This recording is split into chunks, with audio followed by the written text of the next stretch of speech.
দর্শক পাঠক দেখছেন সকাল সন্ধ্যার নিয়মিত আয়োজন কি খবর। বার্তা কক্ষ থেকে আজ আপনাদের সঙ্গে আছি আমি শর্মিলা সেন্ট্রেলা। জেনে নেব আলোচনায় থাকা খবরগুলো।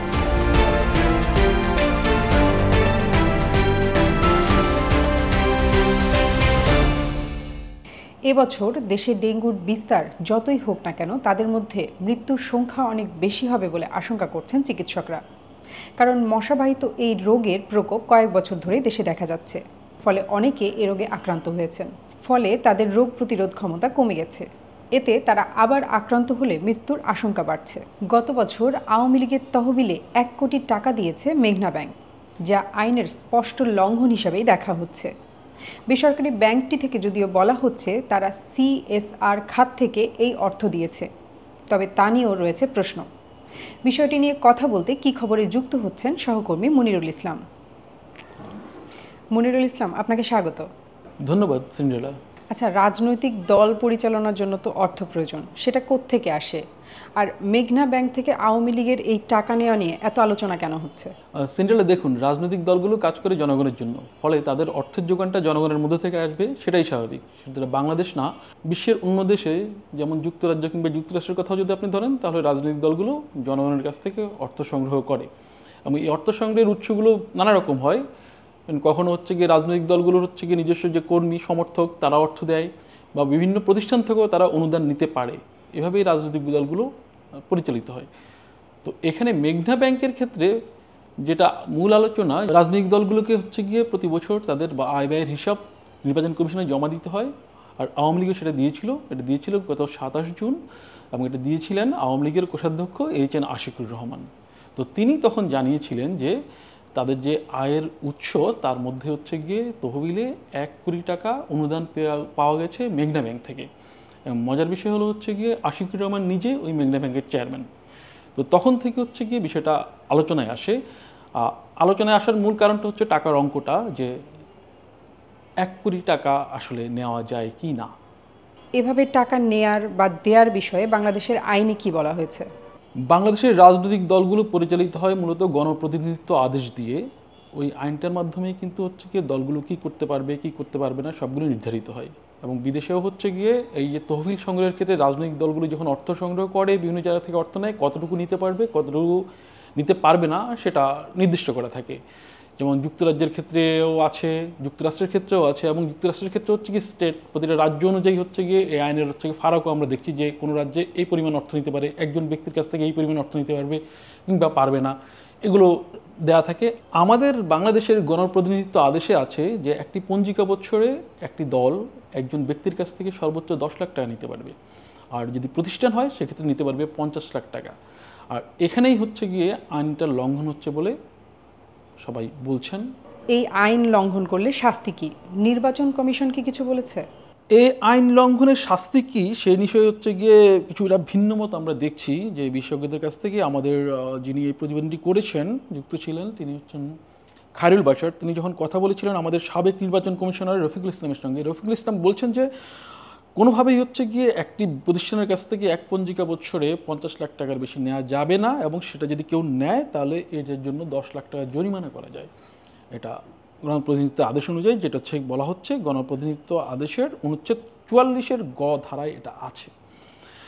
এ বিষয়ে আমরা একটু কথা বলেছিলাম সুপ্রিম কোর্টের আইনজীবী জ্যোতির্ময় বড়ুয়ার সঙ্গে। তো উনি একটু ভিন্ন মত জানিয়েছেন। উনি বলছেন হচ্ছে গিয়ে এই আইনটা, এই বিষয়টা খাটবে শুধু নির্বাচনের সময়, অন্য সময়ের ক্ষেত্রে আসলে এটা প্রযোজ্য হবে না। তবে এটা যে আইনের লঙ্ঘন সেটা কিন্তু সবাই বলছে, এবং জ্যোতির্ময় বড়ুয়া এটাও বলেছেন যদি হচ্ছে গিয়ে এটা আইনে স্পষ্ট নেই, কিন্তু এটা আইনে স্পষ্ট করা প্রয়োজন। এই বিষয়ে আমরা কথা বলেছিলাম বর্তমান নির্বাচন কমিশনার মোহাম্মদ আনিসুর রহমানের সঙ্গে। তো উনি বলেছেন হচ্ছে গিয়ে রাজনৈতিক দলগুলো যে আয় ব্যয়ের হিসাবগুলো দিয়েছে ওটা ইসি সচিবালয়ে জমা হয়েছে, কিন্তু তারা ওটা এখনও দেখেননি।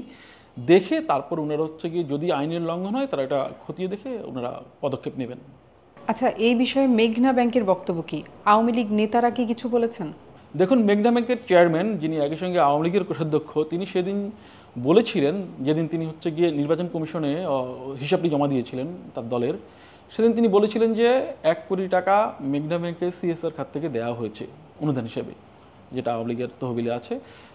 তো এরপরে যখন হচ্ছে গিয়ে আমরা সংবাদ প্রকাশের প্রয়োজনে যখন হচ্ছে মেঘনা ব্যাংকের সঙ্গে যোগাযোগ করি, মেঘনা ব্যাংক তখন বলেছিল তারা হচ্ছে গিয়ে এই রাজনৈতিক দলকে অনুদান দেওয়ার ক্ষেত্রে আমরা যখন মেঘনা ব্যাংকের সঙ্গে যোগাযোগ করি তখন তারা বলেছে রাজনৈতিক দলকে অনুদান দেওয়ার ক্ষেত্রে তারা আইনের কোনো বাধা দেখছেন না।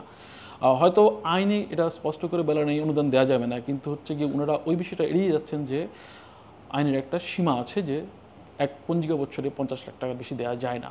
তো তারা বলেছেন, এর সঙ্গে আরও বলেছেন হচ্ছে যে আওয়ামী লীগের যখন নমিনেশন পেপার, যে দ্বাদশ সংসদ নির্বাচনের সময় আওয়ামী লীগ যে হচ্ছে কি নমিনেশন পেপার বিক্রি করেছিল সেই টাকা সংগ্রহের জন্য বা সেই টাকা জমা রাখার জন্য হচ্ছে গিয়ে আওয়ামী লীগ মেঘনা ব্যাংকে একটা অ্যাকাউন্ট খুলেছিল, যে তো ওইটাতে 17 কোটি টাকা জমা হয়েছিল। তারপরেই হচ্ছে গিয়ে মেঘনা ব্যাংকের পরিচালনা পর্ষদ আওয়ামী লীগকে 1 কোটি টাকা অনুদানের সিদ্ধান্তটা নেয়। আপনাকে জানিয়ে রাখি, মেঘনা ব্যাংকের পরিচালনা পর্ষদে আশিকুর রহমান তো আছেনই, ওনার ছেলেও আছেন এবং উদ্যোক্তা শেয়ার গ্রহীতাদের মধ্যে ওনার আরেক ছেলে এবং ওনার স্ত্রীও আছেন। এই ব্যাংকটি আওয়ামী লীগ ক্ষমতায় আসার পর 2013 সালে লাইসেন্স পায় এবং ওই বছরই তারা কার্যক্রম শুরু করেছিল।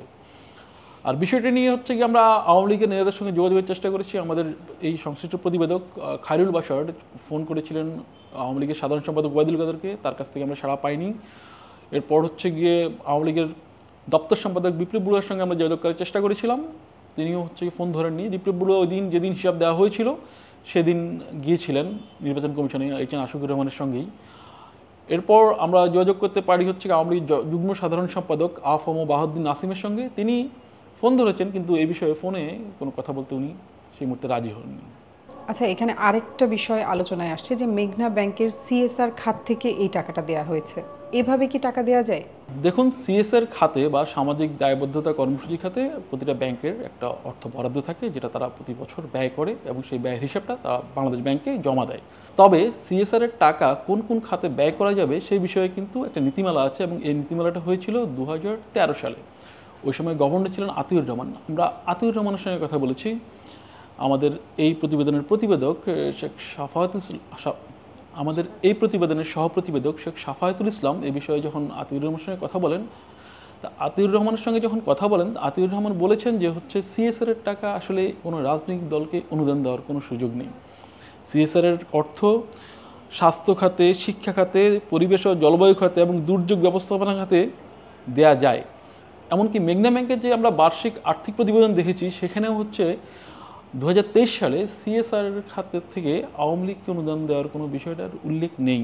ব্যাংক জনগণের আমানত নিয়ে চলে, সেক্ষেত্রে ব্যাংক থেকে নির্দিষ্ট কোনো রাজনৈতিক দলকে অর্থ দেওয়া যায় কি না, এই নিয়ে সাবেক গভর্নর আতিউর রহমান বলেছেন যে এটা আসলে অরুচিকর, কোনো ব্যাংক কোনো রাজনৈতিক দলকে অর্থ দেওয়া এটা অরুচিকর। এ বিষয়ে হচ্ছে গিয়ে আমাদের প্রতিবেদক বাংলাদেশ ব্যাংকের সঙ্গে যোগাযোগ করার চেষ্টা করেছে। তো বাংলাদেশ ব্যাংকের মুখপাত্র মেজবাউল হক উনি বলেছেন যে তারা হচ্ছে গিয়ে তারা শুনেছেন, তারা জেনেছেন এবং মেঘনা ব্যাংকের সিএসআর এর অর্থ কীভাবে ব্যয় হয়েছে তা তারা খতিয়ে দেখবেন। মনিরুল ইসলাম, আপনাকে ধন্যবাদ। আপনাকেও ধন্যবাদ। এদিকে টানা বৃষ্টিতে সড়ক তলিয়ে যাওয়ায় সাজেক ভ্যালিতে আটকা পড়েছেন 700 পর্যটক। বাঘাইছড়ির ইউএনও শিরিন আক্তার জানিয়েছেন পানি সরে না যাওয়া পর্যন্ত কেউ সেখান থেকে বের হতে পারবেন না। এছাড়া খেলার সর্বশেষ আপডেট জানতে পারবেন সকাল সন্ধ্যার পাতায়। রয়েছে দেশের এবং বিদেশের আরও অনেক খবর। এসব পড়তে ক্লিক করতে হবে সকালসন্ধ্যা.com। আমাদের পাবেন ফেসবুক, ইউটিউব ও এক্স হ্যান্ডেলেও। সকাল সন্ধ্যার সঙ্গেই থাকুন।